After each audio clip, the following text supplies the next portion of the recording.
Good afternoon, and thank you, and wow, I am so privileged and so honored to be sharing this afternoon with all of you and these incredibly amazing women that are being honored today.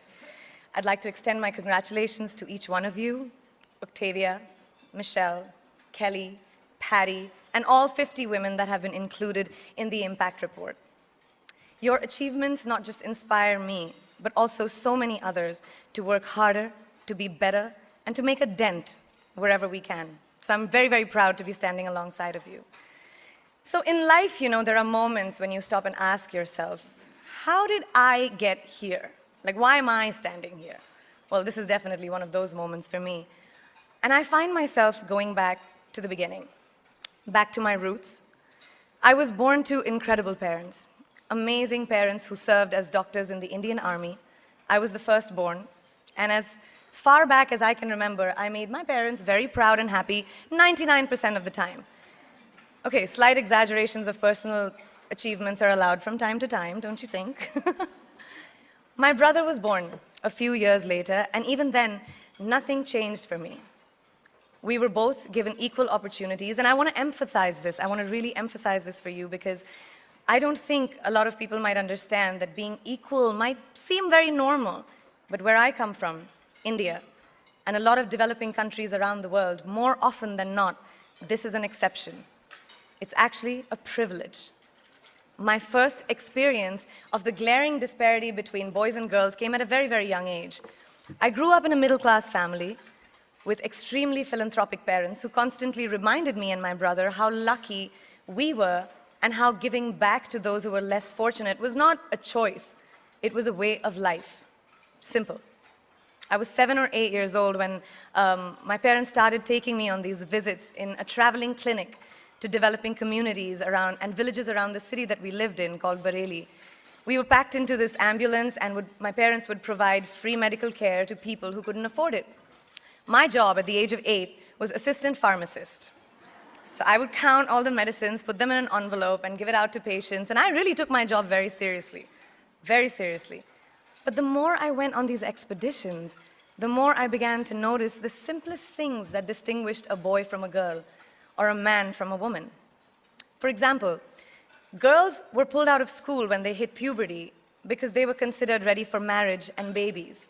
That's 12 and 13, while boys still enjoyed their childhood. Or basic human rights, such as healthcare, were denied just because they were women. Let's call this whole experience trigger number 1 for me. Fast forward a few years and many, many triggers in between. Like a producer-director, for example, early on in my career, I must have been about 18 or 19, telling me that if I didn't agree to the ridiculous terms or painfully low salary in his movie, that he would just replace me. Because girls are replaceable in the entertainment business. That was a memorable one. Made me decide to make myself irreplaceable. But I think what really moved the needle for me and ultimately led me to create the Priyanka Chopra Foundation for Health and Education and around the same time partner with UNICEF was an encounter with my housekeeper's daughter.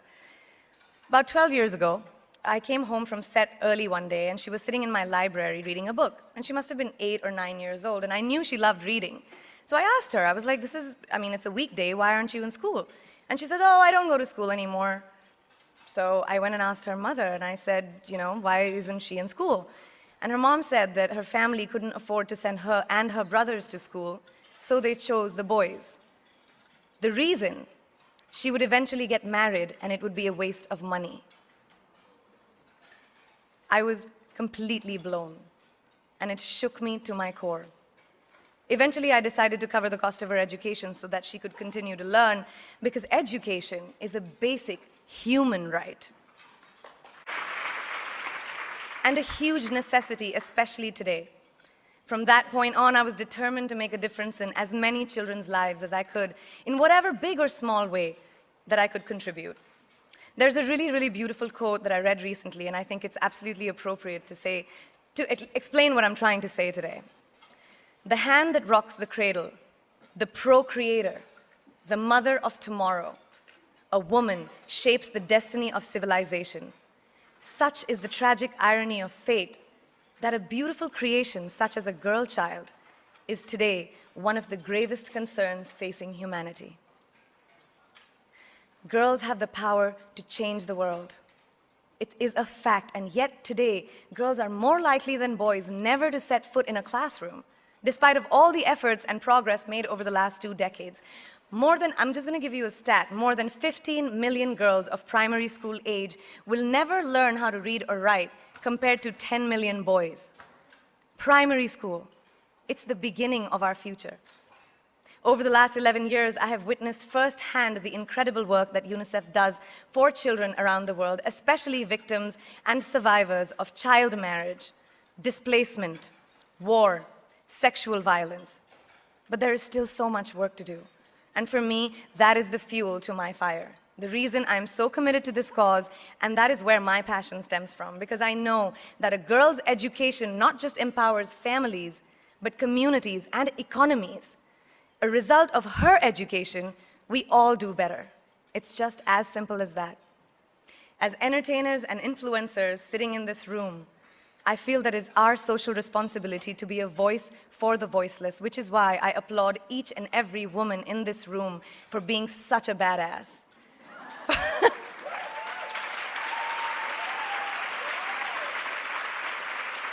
For using your platform and your voice to contribute to change, and for ensuring that there is not even one lost generation as long as we are alive. I'd like to thank Variety and all of you for encouraging me and all of us in this room to keep going and fighting on. Thank you so much.